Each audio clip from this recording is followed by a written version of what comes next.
day, everyone. You're welcome to today's episode of Know Your Rights here on Urbanpop Radio. I am Ruth Obialo, your host.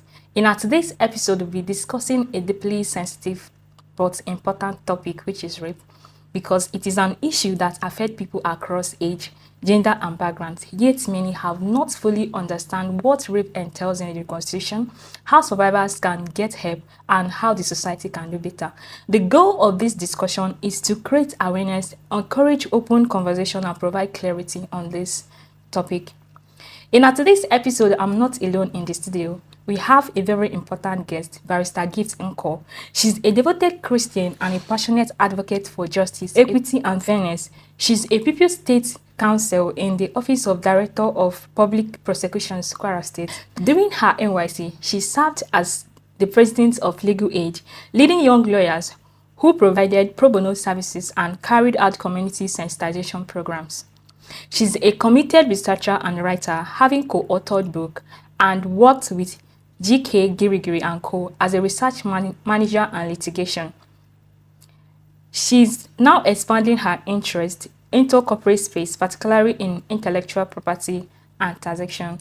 You are welcome to our session today, ma'am. Thank you for having me.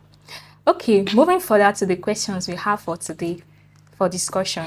Barrister Gift, what exactly constitutes rape under the Nigerian law, and why is it important for people to understand this definition, ma'am? Okay, first thing, for the purpose of our discussion today, we'll be limiting our discussion to Kwara State and the laws that governs Kwara State as to rape and other offenses. So there are three basic laws that governs the state when it comes to rape. We have the Penal Code, we have the Child Rights Law, and we have the Violence Against Persons Prohibition Law of Kwara State.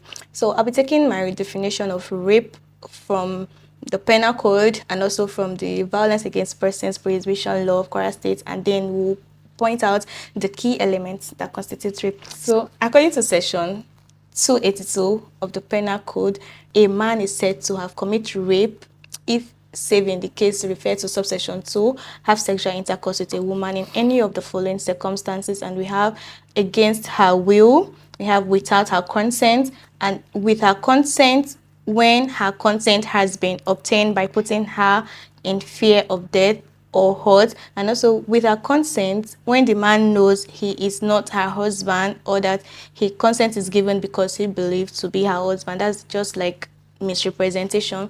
And also moving to the Violence Against Persons Law of Kwara State, section 1 of that law defines rape, has said that a person commits rape, the offense of rape, if he or she intentionally penetrates the vagina, anus, or mouth of another person with any other part of his or her body or anything else, and the other person does not consent to the penetration, or the consent is obtained by force or means of threat or intimidation of any kind, or by fear of harm, or by means of force and fraudulent misrepresentation to the nature of the acts or the use of the substance.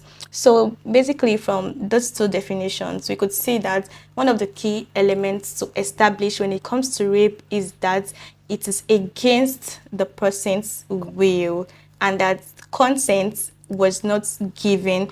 And then in instances where consent was given, it has to be established that this consent was not given out of threat, out of duress, or like not fear of being hurt or dead. And also when it comes to minor, like the Child Rights Act section 270 defines minor as someone who's under the age of 16. So when it comes to minor, the issue of consent cannot even come to play at all, because it cannot apply, because the law says like someone who is under 16 cannot even give consent. They don't have any consent to give. So we have to establish that it was against the person's will, it was against the person's consent, and there was misrepresentation. Even where you gave consent, you misrepresented, the person misrepresented his or herself, and that's why you gave the consent to it. So okay, thank you so much for doing justice to this first question of our discussion.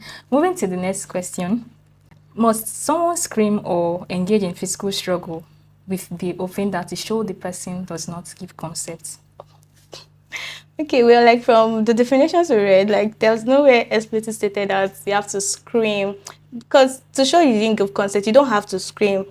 You just have to, like I said, when it comes to minor, you cannot even say that and the person is giving consent because it does not have consent to give. And even when you gave your consent, if it was out of threat or fear or whatever, this you can't establish you can't Consent. yes you can't establish consent. It's still rape. So you don't even have to get to that point where you will scream or you not scream, as long as it is against your Person's will. consent. It's against your will and you didn't give consent. So because there's one of these cases here we handled, like I was privy to, and like this young girl, the man was like, she enjoyed it when I was having sex with her. She was enjoying it, and the girl actually admitted that, okay, I enjoyed it, but then you're under 16, so whether you enjoyed it or not, it still amounts to rape because you don't even have a consent to give.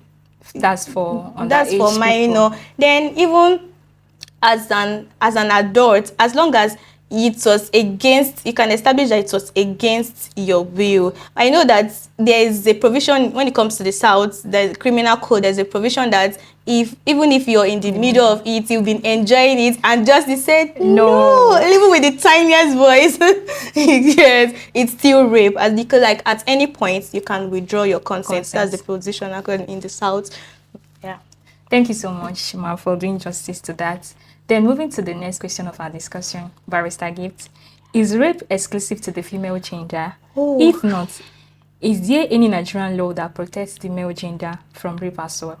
Okay, I would say when it comes to the violence against persons law in Kwara State, rape is not exclusive to the female gender because the definition already said that there's a penetration. It says he or she intentionally penetrates the vagina, the anus, or mouth of another person with any part of his body or her body. So it covers both gender. The violence against persons law actually covers both gender because actually a male anus can be penetrated, the mouth of a Mouth male can be penetrated penetrated. as So well. yes, so as long as you're able to establish that there was Penetration. penetration, yes. But most of the times, the cases of male being raped is actually not common, so they tagged it as sexual molestation because it's just getting the male gender to do what they would want to Want to do. do. It's not like a female penetrating, but if there's any instance where a female penetrates the anus or whatever, because it's not limited to just, they said with any part of the body or like any objects. So if it's the hand, finger, or anything you use to penetrate the male, it Male amounts to rape. rape So as that well. law also covers for both Male. gender. Yeah. Okay, thank you so much for you. this. Moving to our next question.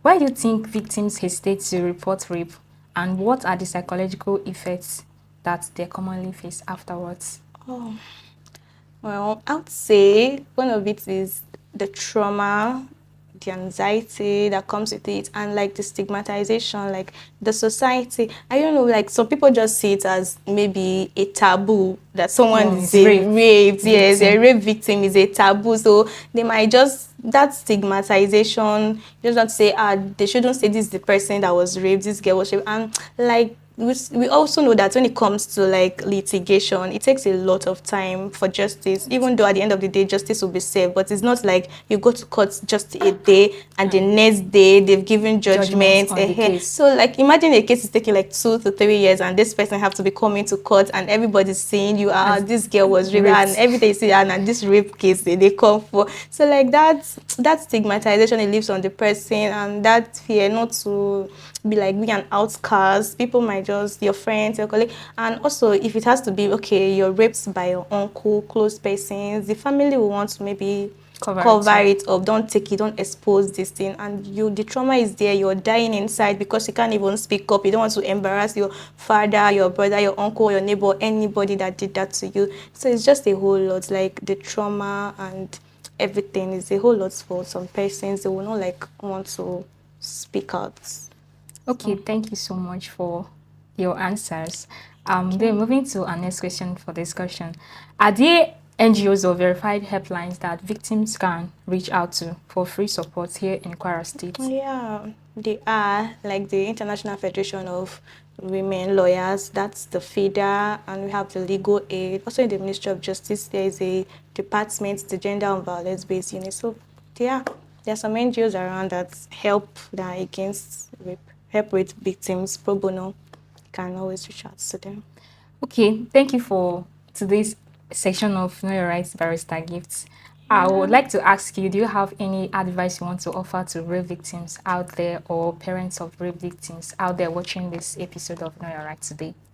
Okay, of course. But then before we wrap it up and the advice, I would like to say that like majority of those cases of rapes are actually rape that involves minors. So like parents should do better with looking after their children. You don't just leave your kids with random people just because they are neighbors, they are family members, they are friends, and it's like watch out for your child. And also like parents should be able to build this bond with their children whereby if anything happens to them, they feel free, they're safe. Yeah, they feel safe to talk to their parents. Like if anybody touch your boss or you're in school, you can tell mommy, this person touched me like this, or this person this, and you'll be like, okay, next time if there's somebody touch you, report to me and all of that. So create that safe space and environment for your children. Have that bond, and because majority of these rape cases, we find out that they are not far-fetched. They are uncles, they are neighbors, they are even teachers, like people that after school say, okay, I dropped my child with this person to take him or her on extra lesson and all of those things. Those are people that molest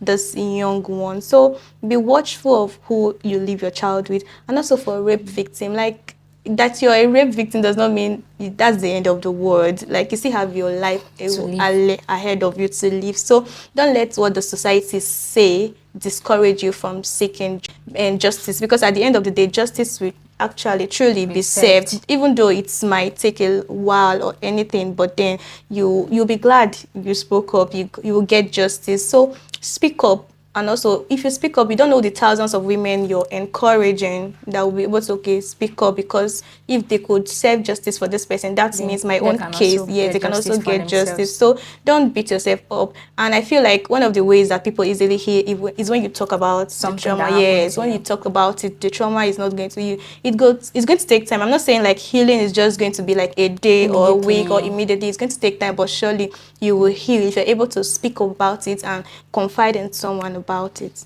So that's that. Thank you. So thank you so much for watching today's episode of Know Your Rights. To watch more of our videos, you can follow us on Urbanpop Radio NG on Facebook, Instagram, and X. Subscribe to our YouTube channel and turn on the notification bell to stay updated on our next videos. Bye. Subscribe.